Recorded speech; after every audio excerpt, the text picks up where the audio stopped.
Digital Assets for Investors. Chapter 9, NFTs and Tokenization. Section 1. Digital Ownership. Digital ownership means more than simply having access to a file on a website. It means a specific digital asset can be linked to a specific holder in a way other people can independently verify. The key idea is uniqueness. This is not just one interchangeable unit like a cryptocurrency coin, but a particular item with its own identity. Control is usually shown through a wallet, because the wallet that can authorize transfers is the wallet that controls the asset.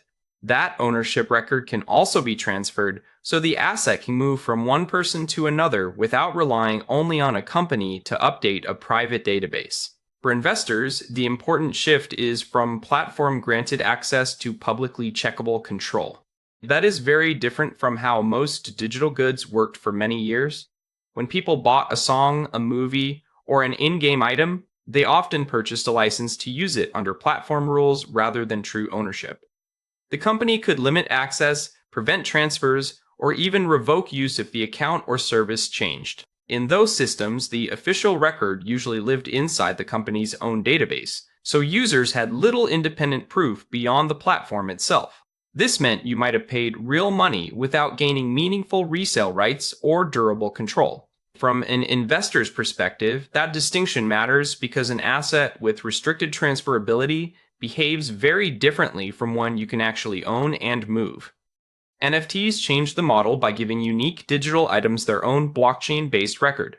Unlike cryptocurrencies, where one unit is usually interchangeable with another, each NFT has its own identifier. That makes NFTs useful when the specific item matters, such as a particular piece of art, a limited edition collectible, a music release, or a virtual game item. The value is tied not just to belonging to a category, but to that exact token and its history. In other words, NFTs created a way to represent individuality in digital form. For markets built around rarity, identity, and ownership history, that was a meaningful innovation. The real appeal of an NFT is not just the token label itself, but the blockchain record behind it. That record can show when the token was created, which wallet currently holds it, and how it has moved over time. Because the ledger is public, anyone can inspect the history instead of trusting only the issuer's internal records. This is what gives NFTs their stronger ownership claims compared with older digital goods. If a collector wants to know whether a token came from the original creator or passed through notable owners, that information may be visible on-chain. For investors, the blockchain acts like a shared audit trail for ownership. Two ideas often drive NFT interest: scarcity and provenance. Scarcity means supply can be limited, and smart contracts can help enforce that limit by defining how many tokens may ever be created. If a collection is fixed at 100 pieces, buyers can verify that cap instead of relying only on marketing language. Provenance refers to the ownership history of a specific token, including where it originated and how it changed hands.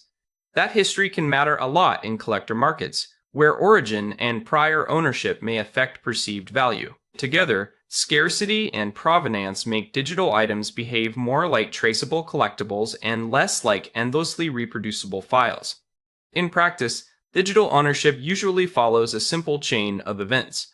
A creator mints a token, which means the token is created on a blockchain and linked to metadata describing the asset.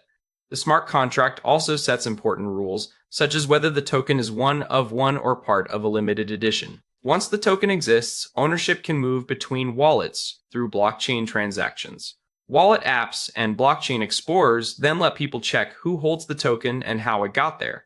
So the process combines creation, transfer, and public verification into one visible ownership system. A limited NFT release makes this easier to see.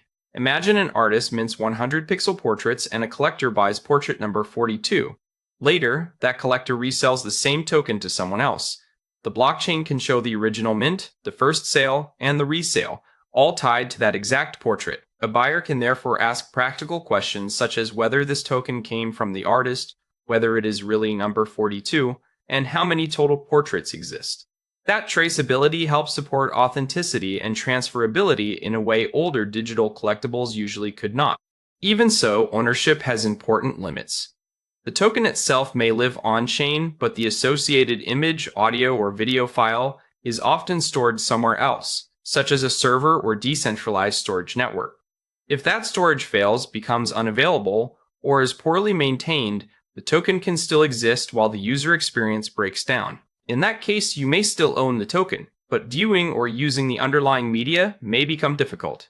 This is an important reminder that blockchain ownership and content availability are related but separate issues.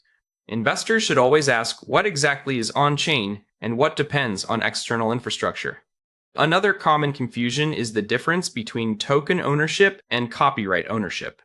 Buying an NFT usually gives you control over the token itself, meaning you can hold it, transfer it, or resell it. But that does not usually mean you automatically gain copyright, reproduction rights, or broad commercial rights to the underlying work. Unless the sale terms explicitly grant those rights, they normally stay with the original creator or rights holder. So owning a token connected to a digital artwork does not usually mean you can print merchandise, license the image, or produce copies for sale. For investors, this means the legal rights attached to an NFT can be much narrower than the marketing language suggests. This leads to several important investor cautions.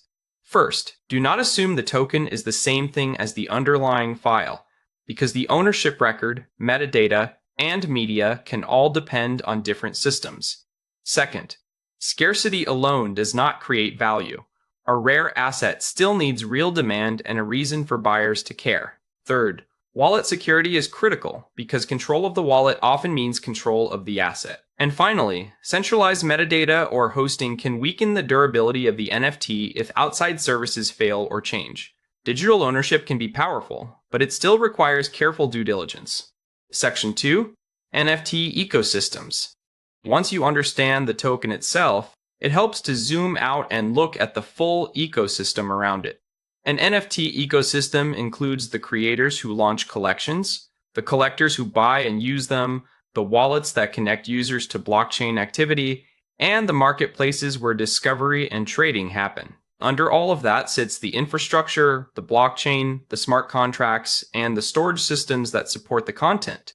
This matters because NFTs do not operate in isolation. Their usefulness, liquidity, and visibility all depend on the surrounding environment. For investors, evaluating the ecosystem is often just as important as evaluating the token. These pieces work together in a fairly predictable sequence. A creator mints the NFT through a smart contract, while the metadata and media are often stored separately from the token itself.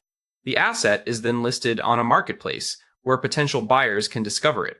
A buyer connects a wallet, completes the purchase, and becomes the new on-chain owner. After that, the NFT may simply be held, resold later, or used for some purpose such as access, membership, or gameplay.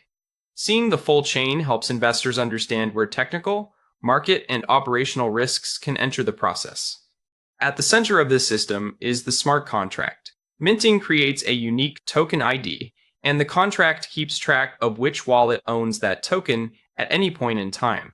The metadata usually contains descriptive information such as the name, traits, and a pointer to the associated media file. That media may be stored through services like IPFS or Arweave rather than directly on the blockchain. So when people say they own an NFT, what they directly own is the on-chain token and its contract-defined rights, while the content is often hosted elsewhere. That distinction is essential for understanding both durability and risk.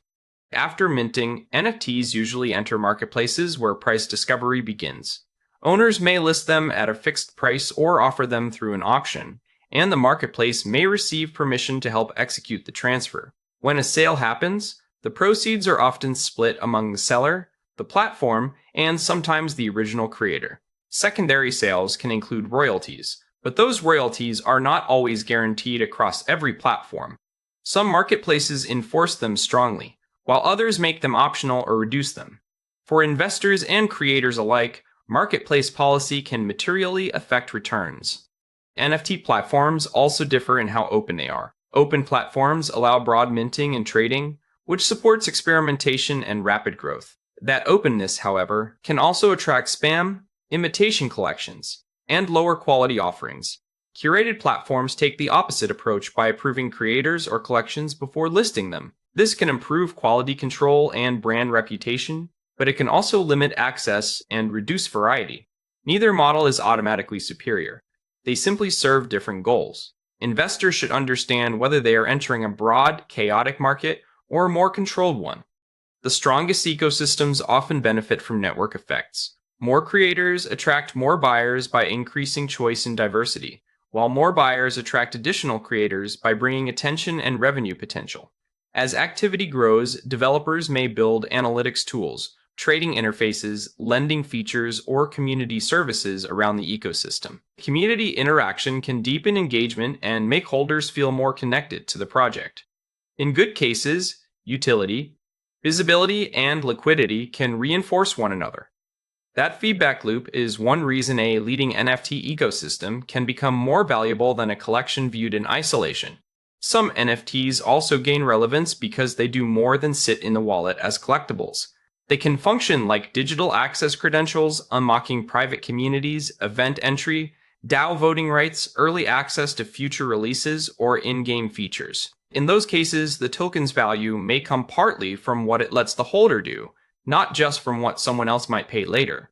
This is an important difference between purely speculative demand and utility-based demand.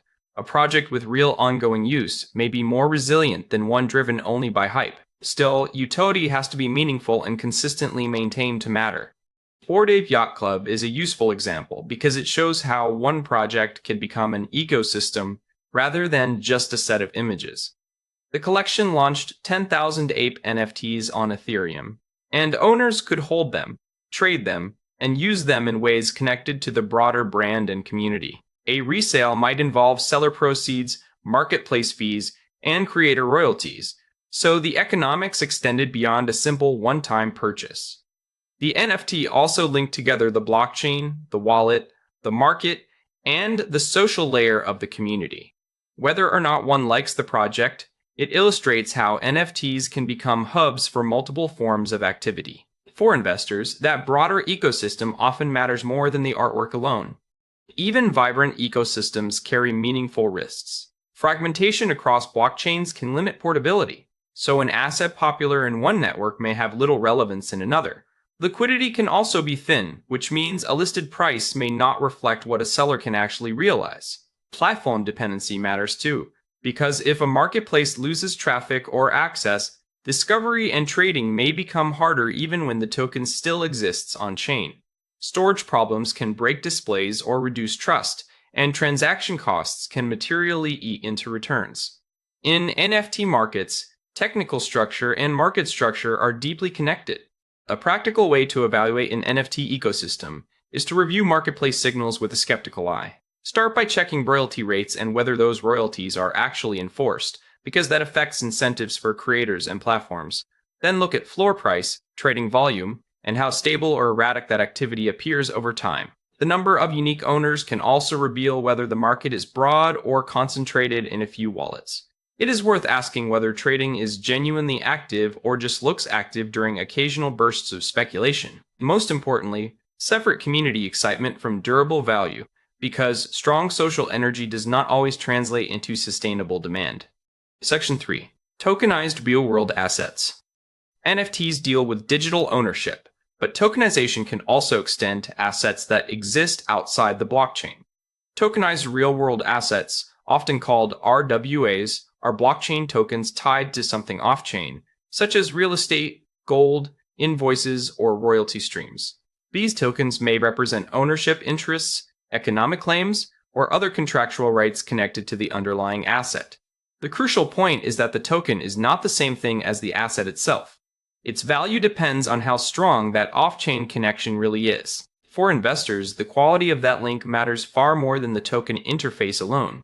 This is where RWAs differ sharply from purely digital tokens. A digital native token can often exist fully on-chain, with its rules and ownership visible in the blockchain system itself. A tokenized real-world asset, by contrast, depends on legal agreements, custody arrangements, reporting processes, and operational controls outside the chain. The token alone does not automatically prove an enforceable claim on a building, a gold bar, or a cash flow stream. Credibility comes from the entire structure supporting the token, including who holds the asset and how rights are enforced. In other words, code helps, but code is not enough. Investors find tokenization appealing because it promises to make some assets more accessible and easier to manage. Fractional ownership can split a large asset into smaller pieces, which may lower the minimum investment size. Administrative processes such as transfers, record keeping, and payouts may also become more streamlined. Smart contracts can help automate parts of the process, reducing manual friction in some cases. This is especially attractive for assets that have traditionally been costly, illiquid, or cumbersome to divide. Still, these are potential advantages rather than guaranteed outcomes, and the real-world setup determines whether the promise is fulfilled. The legal structure is the foundation of any serious tokenized RWA. Typically, the underlying asset is held by a trust, an LLC, a special purpose vehicle, or some other legal entity. The token holder usually owns a claim defined by contracts, not direct title to the asset itself. Those legal documents spell out rights such as income distributions, redemption terms, governance limits, and what happens in a dispute. If the legal design is weak or unclear, the token may look sophisticated while offering little real protection. For investors, reading the legal structure is often more important than reading the marketing page. Because the asset exists in the real world, the blockchain often needs outside information to stay accurate. That is the role of oracles, which bring in data such as prices, reserves, income, or inspection results. Good oracle design helps the token reflect real-world conditions more reliably, but bad, manipulated, or delayed data can create a distorted picture of value or performance. In some cases, the blockchain may keep functioning perfectly while the information feeding it is flawed. That makes oracle quality a major source of risk in tokenized real-world assets. A typical tokenization process combines several layers. First, the asset is selected and placed inside a legal wrapper that can hold it and define investor rights. Then the token itself is designed, including supply, transfer rules, and what economic rights holders receive. Relevant data feeds are connected so the system can reflect things like valuation changes, income, or status updates. Finally, the tokens are minted, distributed to investors, and sometimes listed for secondary trading. Even after launch, ongoing administration matters, including compliance, reporting, and record keeping. So tokenization is not a one-time technical event. It is an ongoing operating system around an asset. What an investor actually receives can be narrower than it first appears. In many cases, buying a tokenized RWA gives you an economic or contractual interest rather than direct control over the underlying asset. Your exact rights depend on the governing agreement, which may define access to rent, interest, royalties, or other payouts. Trading may be allowed, but often only on approved venues and under compliance restrictions. And even if a token moves on-chain, final legal recognition may still depend on off-chain records or administrators. That means investors must understand both the blockchain process and the conventional legal process behind it. Consider a simple building example. Suppose a $10 million commercial property is divided into 10,000 tokens priced at $1,000 each. If an investor buys 10 tokens, that represents a 0.1% economic interest in the structure. If the property generates rental income, the investor's share of distributions would be based on that ownership percentage, subject to fees and operating expenses. This structure can make a large asset accessible to smaller investors who could never buy the whole building. But it also shows that the investor is usually buying a share of economics, not personal control over the property. The main risks in RWAs often come from whichever part of the structure is weakest. Legal claims may be vague, making it unclear what token holders can actually enforce.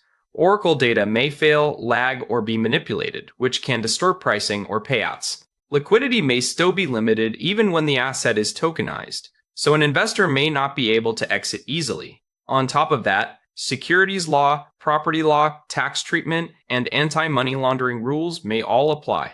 So investors face a combination of traditional asset risk, technology risk, and regulatory risk all at once. Before investing in a tokenized RWA, a careful investor asks some basic but essential questions.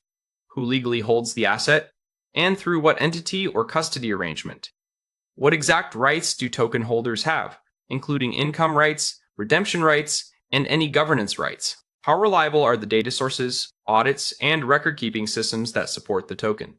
And just as important, Can you realistically exit the position if you need liquidity? Looking through those questions helps shift attention from the token's appearance to the actual investment structure underneath. Section 4, Gaming Economies. Gaming is one of the clearest places where tokenization changes how digital assets work. In traditional games, items usually exist only inside the developer's database, and player rights depend heavily on the game's terms of service. Tokenization can move the ownership record onto a blockchain, where players can prove control through their own wallets. That does not automatically make the item useful everywhere, but it does change custody and transfer possibilities. A sword, skin, or character can become something the player holds rather than something the platform merely permits. For investors and players alike, that is a meaningful shift in how digital game assets are structured. A player-owned economy means some assets can leave the closed walls of the game's own store. Rare items may be held in a personal wallet, transferred directly to other players, and sold on secondary marketplaces.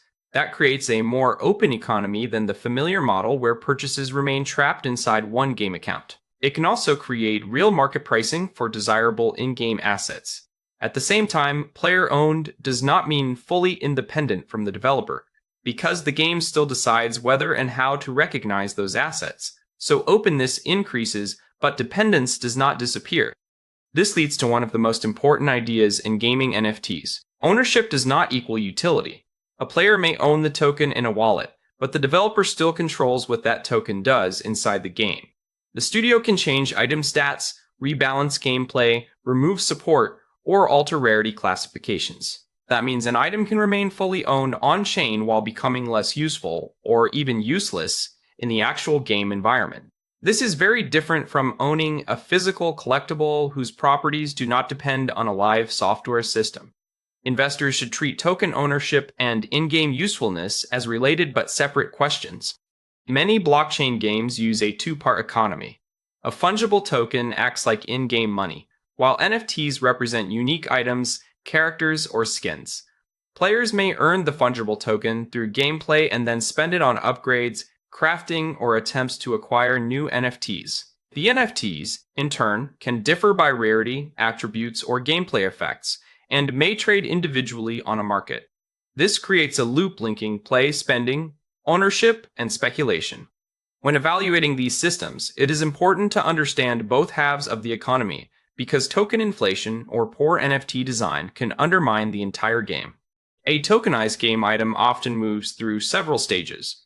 The developer mints an NFT and sends it to the player's wallet, which gives the player visible custody of the item. The game then checks that wallet to confirm ownership and enable in-game use. If the player no longer wants the asset, it may be listed on an external marketplace and sold to someone else. Some games also allow items to be burned, meaning destroyed on purpose, often as part of crafting or supply reduction. This full life cycle shows how creation, ownership, utility, trading, and scarcity all interact in blockchain gaming. Open trading changes the economics of game items. In traditional games, resale is often restricted or impossible, which makes it hard for players to recover value. Tokenized items may trade on open markets, giving players a possible exit path, though not a guaranteed one. Those resales can also include developer royalties, which create ongoing revenue for the studio but reduce what the seller keeps. On top of that, item prices can swing with both player demand and broader crypto market conditions. So greater liquidity comes with greater market exposure and transaction costs. Take the Ethereal Realms example. Alex earns 15,000 gold through gameplay, opens 30 mystery chests, and receives a rare NFT sword called Soul Reaver. Alex then sells that sword on a marketplace for 2.5 EH. If the game charges a 5% royalty, Alex receives 2.375 TH after the royalty is deducted. That simple transaction shows several layers at once: gameplay rewards, NFT ownership, open market resale, and ongoing developer participation in secondary sales. It also highlights a final risk because the buyer only benefits if the game continues to support the sword in a meaningful way. Compared with traditional game economies, tokenized systems usually give players stronger ownership and broader transferability.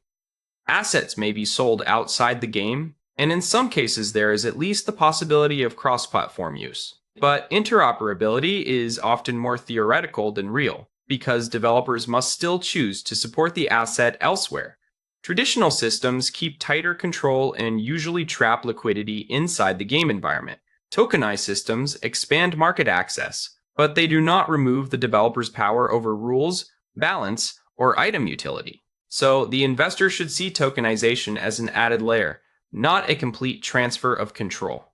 Gaming NFTs also come with several common misunderstandings. Prices can be extremely volatile, especially when speculation overtakes actual player demand. Fees may consume much of the economics of lower value trades, making some items impractical to sell. Cross-game use is not automatic just because an item is on a blockchain. Another game still has to recognize and support it, and blockchain ownership does not protect holders from game redesigns, shutdowns, or changes in balance. Perhaps most importantly, rarity without real utility often produces weak long-term demand. When evaluating gaming NFTs, start with the game rather than the token. Ask whether the asset has real gameplay utility or whether it is mainly a speculative badge of scarcity. Look closely at supply design and token issuance, because oversupply can destroy value even in a popular game. Consider how much control developers retain over balance, support, and future updates, since those decisions can reshape utility overnight. Pay attention to actual player demand, not just marketing excitement around rarity. In the end, a durable gaming NFT depends on healthy game design, active players, and sustained support far more than on blockchain ownership alone. Section 5. Future applications. Collectibles were the first major public use case, but the broader idea is tokenization itself. A blockchain token can represent ownership, economic rights, or some other defined claim tied to a digital or real-world asset. That opens the door to transferring, verifying, and even splitting assets into smaller units. Transparent records can make tracking easier, and smart contracts can automate some rules and payments. So the deeper story is not about profile pictures. It is about building programmable ownership systems. For investors, that wider lens is much more important than early NFT hype. Tokenization matters because many valuable assets are expensive, slow to transfer, or difficult to divide. By turning those assets into tokens, markets may lower entry barriers through fractional ownership. Settlement may also become more automated, reducing some administrative delays and manual record updates. In some cases, fewer intermediaries may be needed to manage transfers and ownership records.